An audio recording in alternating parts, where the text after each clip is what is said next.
أعوذ بالله من الشيطان اللعين الرجيم بسم الله الرحمن الرحيم اللهم صل على سيدنا ومولانا محمد النبي الأمي وعلى آله وصحبه وبارك وسلم إلى يوم الدين۔ پارہ نمبر 15 سورہ الکہف۔ آج اس کا آغاز کرتے ہیں، آئیے چلتے ہیں تلاوت کلام رحمان کی طرف۔ الحمد لله الذي أنزل على عبده الكتاب ولم يجعل له عوجا قيما لينذر بأسا شديدا من لدنه ويبشر المؤمنين الذين يعملون الصالحات أن لهم أجرا حسنا ماكثين فيه أبدا وينذر الذين قالوا اتخذ الله ولدا ما لهم به من علم ولا لآبائهم كبرت كلمة تخرج من أفواههم إن يقولون إلا كذبا فلعلك باخع نفسك على آثارهم إن لم يؤمنوا بهذا الحديث يسفا۔ آئیے چلتے ہیں حصۃ التجوید کی طرف۔ دو صورتوں کے درمیان تسمیہ پڑھنے کا طریقہ کیا ہے؟ دو صورتوں کے درمیان بسم اللہ شریف کو 4 طریقوں سے پڑھا جا سکتا ہے۔ نمبر 1 وصل کل، نمبر 2 فصل کل، نمبر 3 فصل اول وصل ثانی، اور نمبر 4 وصل اول فصل ثانی۔ آج آپ نے صرف یہ 4 طریقے یاد کرنے ہیں۔ وصل کل کا مطلب ہوتا ہے ہر جگہ ملانا، فصل کل اس کا مطلب ہوتا ہے ہر جگہ جدا جدا کرنا، فصل اول پہلے کو جدا کرنا، وصل ثانی دوسرے کے ساتھ ملانا، اور چوتھی چیز وصل اول پہلی چیز کو ملانا، فصل ثانی دوسری کو الگ کرنا۔ بس یہ نشانیاں ذہن میں رکھیے، اس کی وضاحت انشاءاللہ اگلی کلاس میں کی جائے گی۔ آئیے چلتے ہیں ترجمہ اور تفسیر کی طرف۔ الحمد تمام تعریفیں للہ اللہ کے لیے ہیں، الذی جس نے انزل اتارا علی پر عبدہ الکتاب اپنے بندے پر کتاب،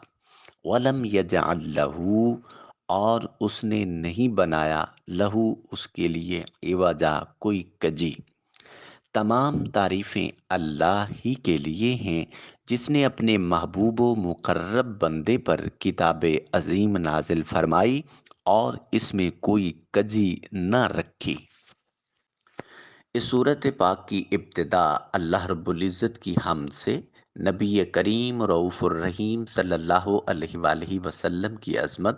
اور قرآن پاک کی شان سے کی گئی ہے۔ چنانچہ ارشاد فرمایا کہ تمام تعریفیں اس اللہ رب العزت کے لیے ہیں جس نے اپنے بندے تاجدار کائنات صلی اللہ علیہ وسلم پر کتاب یعنی قرآن مجید نازل فرمایا، جو اس کی بہترین نعمت اور بندوں کے لیے نجات و فلاح کا سبب ہے،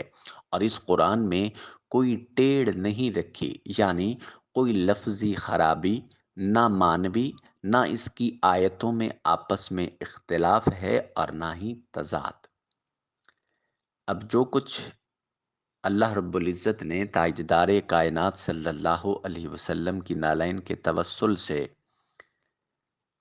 مجھے اس آیت کریمہ کی سمجھ عطا کی، میں وہ آپ کی خدمت میں عرض کرتا ہوں۔ الحمدللہ الذی انزل، یہاں سے 2 باتیں ذہن نشین کر لیجئے۔ نمبر 1، اس آیت میں نبی کریم رؤوف الرحیم صلی اللہ علیہ وسلم کو اللہ نے اپنا بندہ فرمایا ہے، عبدہ الکتاب۔ اس سے معلوم ہوا کہ رسول کی شان اسی میں ہے کہ اسے اللہ کا بندہ کہا جائے، نہ کہ اسے اللہ کی اولاد کہنا شروع کر دیا جائے، جیسے عیسائی حضرت عیسیٰ علیہ الصلاۃ والسلام کو معاذ اللہ اللہ کا بیٹا کہتے ہیں۔ نمبر دو، قرآن کریم کا نزول بہت بڑی نعمت ہے، اور اگر میرا حافظہ درست ہے تو حضرت امام فخر الدین رازی رحمۃ اللہ علیہ فرماتے ہیں، قرآن مجید کو نازل کرنا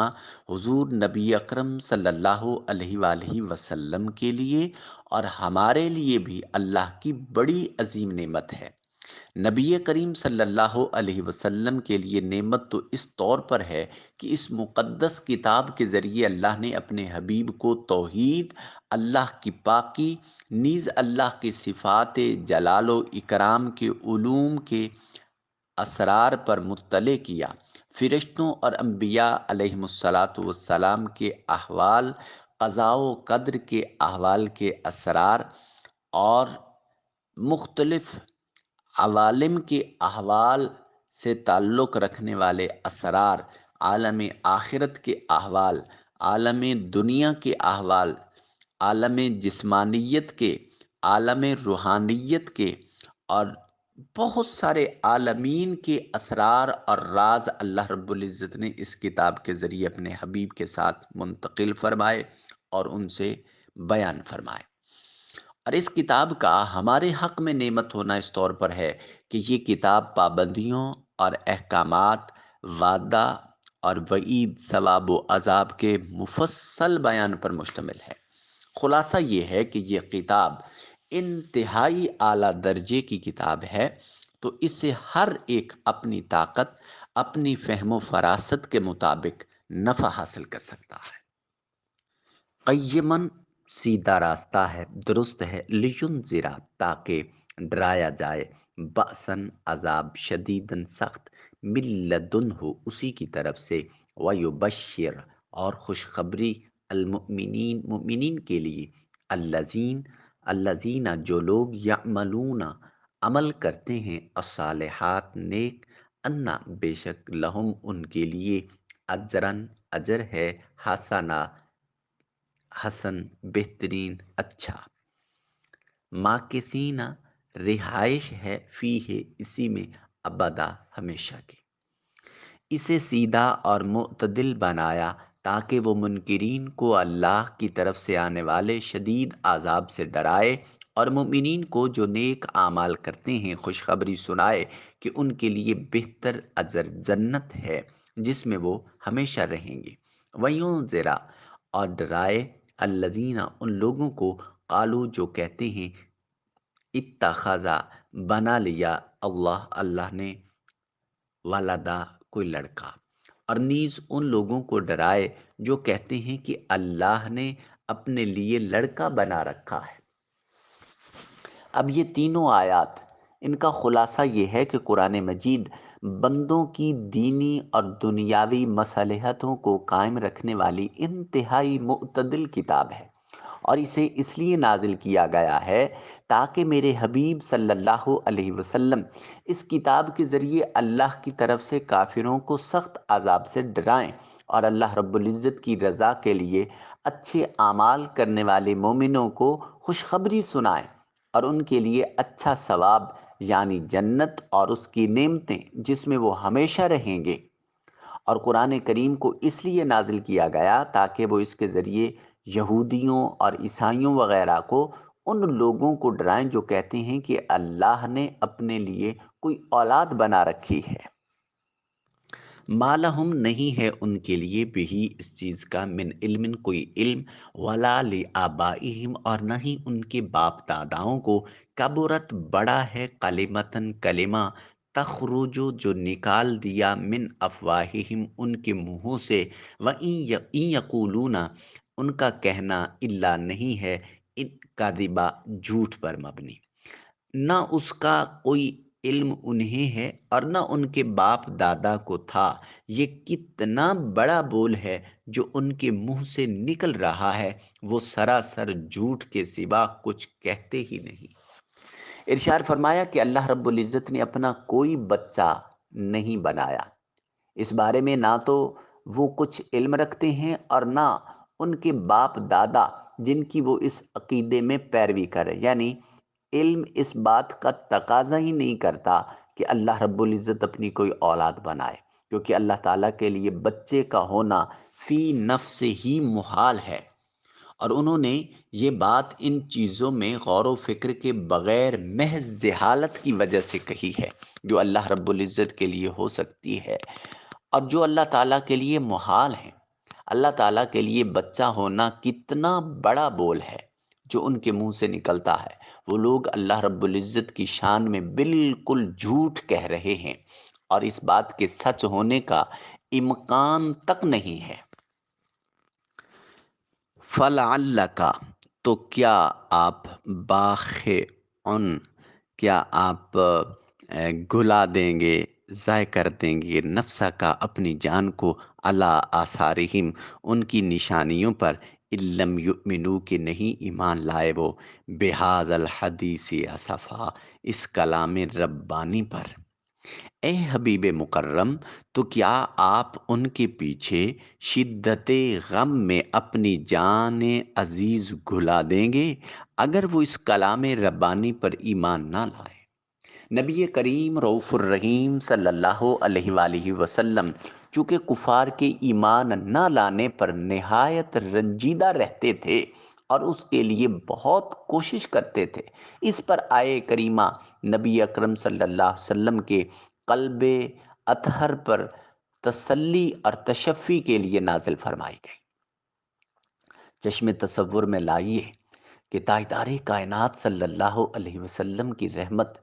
کہ کافر بھی اگر ایمان نہیں لا رہا تو حضور کے دل کو تکلیف پہنچ رہی ہے. اے حضور کی امت سے تعلق رکھنے والے نوجوان، تو حضور کی محبت کا دم بھی بھرتا ہے، آقا کا کلمہ بھی پڑھتا ہے، خود کو مسلمان بھی کہلاتا ہے، پھر بھی آقا کی سنت و سیرت کو اپنی زندگی میں جگہ نہیں دے رہا. یہ کیسی محبت ہے، یہ کیسی نسبت ہے، یہ کیسا تعلق ہے؟ تو سوچ کہ اگر کافر کے ایمان نہ لانے سے تاجدار کائنات صلی اللہ علیہ وسلم کے قلب اطہر کو اتنی تکلیف اور رنج و ملال پہنچتا ہے، تو جو محبت کا دعوے دار ہے، جب اس کا نامہ اعمال عمل سے خالی ہوگا، جب اس کا نامہ اعمال محبت مصطفیٰ سے خالی ہوگا، جب اس کا نامہ اعمال اللہ کی محبت سے، اللہ کی قربت سے اور مالک کائنات کی معرفت سے خالی ہو، تو وہ شخص تاجدار کائنات صلی اللہ علیہ وسلم کے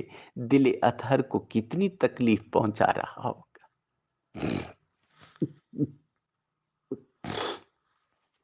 سو اللہ رب العزت نے تاجدار کائنات صلی اللہ علیہ وسلم کی قلب انور کی تسلی کے لیے یہ آیت کریمہ نازل فرمائی اور فرمایا کہ آپ ان بے ایمانوں کے ایمان سے محروم رہنے پر اس قدر رنج و غم نہ کیجئے کہ اپنی جان پاک کو ان کے غم سے ہلاکت میں نہ ڈالیے کہ وہ قرآن پاک پر ایمان نہیں لاتے. اب تصویر کا ذرا دوسرا رخ دیکھیے کہ جو داعی حق ہے اس کو کتنی تکالیف کا سامنا کرنا پڑتا ہے. اللہ اکبر. اور پھر بالخصوص تاجدار کائنات صلی اللہ علیہ وسلم کے جذبہ تبلیغ، امت پر رحمت و شفقت کی انتہا اور رسالت کے حقوق کو انتہائی اعلیٰ طریقے سے ادا کرنا. وہ لوگ جن کا حضور پر نور شافع یوم النشور کے ساتھ طرز عمل یہ تھا کہ کبھی آپ کو کاہن کہتے ہیں، کبھی ساحر کہتے ہیں، کبھی شاعر کہتے ہیں، کبھی مجنون کہتے ہیں، کبھی شریر لڑکوں کے غول آقا کریم کے پیچھے لگاتے ہیں جو پھبتیاں کستے ہیں، کبھی گالیاں دیتے ہیں، کبھی دیوانہ کہتے ہیں اور دیوانہ دیوانہ کا شور مچا کر حضور پر پتھر برساتے ہیں، راستوں میں کانٹے بچھاتے ہیں، جس میں اقدس پر نجاست ڈالتے ہیں، دھکے دیتے ہیں، مقدس اور نازک گردن میں چادر کا پھندا ڈال کر گلا گھونٹنے کی کوشش کرتے ہیں. نبی رحمت کے ساتھ ساتھ غریب مسلمانوں پر بھی ظلم و ستم کے پہاڑ توڑتے ہیں، صحرائے عرب کی تیز دھوپ میں تندور کی طرح گرم ریت کے ذروں پر مسلمانوں کی پیٹھ کے بل لٹا کر ان کے سینوں پر بھاری پتھر رکھ دیتے ہیں، لوہے کو آگ میں گرم کر کے ان سے مسلمانوں کے جسموں کو داغتے ہیں۔ ان کے ساتھ رحمت للعالمین صلی اللہ علیہ وسلم کا طرز عمل کیا ہے؟ آپ صلی اللہ علیہ وسلم ان کے ایمان نہ لانے کی وجہ سے اس قدر غمزدہ ہو رہے ہیں جس سے آپ کی جان چلی جانے کا خطرہ ہے۔ اب ایک طرف تو تاجدار کائنات صلی اللہ علیہ وسلم کی استقامت ہے، اور دوسری طرف مظالم کا ایک نہ ختم ہونے والا طویل ترین سلسلہ ہے، اور پھر ایک جانب رحمت دو جہاں کے قلب انور اور حضور کی رحمت کا ٹھاٹھے مارتا ہوا سمندر، جو ان دشمنوں کو بھی جہنم میں جانے اور جہنم میں پہنچانے کے لیے تیار نہیں ہے، اور ان کو بھی جہنم سے بچا کر جنت کا دلوانے اور جنت کا حقدار بنانے کے لیے کتنی جد و جہد ہے۔ اللہ اکبر۔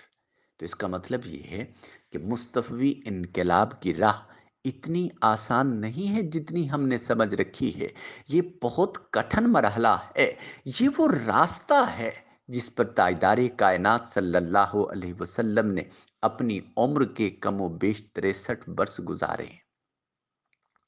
اور ایک ایک لمحہ امتحان کی صورت میں گزارا ہے۔ گو ان میں وہ 40 سال بعثت سے قبل کے وہ اس عذاب کی طرح نہ رہے، مگر جو بقیہ 23 سال کا عرصہ ہے اس میں دیکھیے کہ کتنی عظیم جد و جہد ہے، کتنی استقامت ہے اللہ کے دین کی تبلیغ میں۔ وہ کون سا دکھ تھا جو آقا کریم علیہ السلام کو نہیں ملا؟ وہ کون سی ایسی رکاوٹ تھی جو ان کے راستے میں حائل نہیں ہوئی؟ مگر اس کے باوجود وہ صراط مستقیم پر نہ صرف گامزن ہیں، بلکہ خدا کے دین کا جھنڈا اس قدر بلند کر دیا کہ خود پاک پروردگار عالم نے ارشاد فرما دیا، الیوم اکملت لکم دین، آج میں نے اپنا دین آپ کی ذات اقدس پر پورا کر دیا ہے، اپنی نعمت کو تمام کر دیا ہے۔ اللہ اکبر۔ وہ دین جو حضرت سیدنا آدم علیہ الصلاۃ والتسلیم سے آغاز ہو رہا ہے، آج وہ سید المرسلین خاتم النبیین صلی اللہ علیہ وآلہ وسلم کے دست حق پرست پر وہ مکمل ہو رہا ہے۔ اب ایک اور بات دیکھیے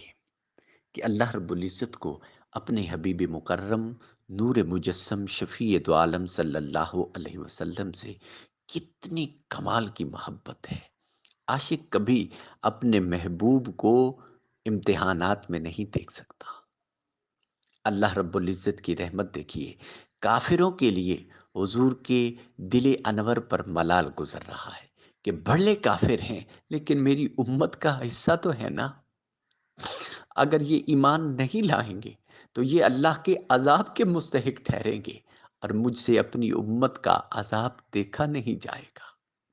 اتنی رحمت اپنے دشمنوں سے کر رہے ہیں، یہ جذبات اپنے دشمنوں کے لیے ہیں، اور ادھر سے تاجدار کائنات صلی اللہ علیہ وسلم کو تسلی دے رہی ہے، میرے محبوب آپ ان اغیار کے لیے اپنے دل انور کو، اپنی جان کو پگھلائیے نہیں، ان کے اس غم محبت میں اپنے اتنے رنجیدہ خاطر نہ ہوئیے۔ اللہ اکبر۔ جو نبی رحمت کافروں کے لیے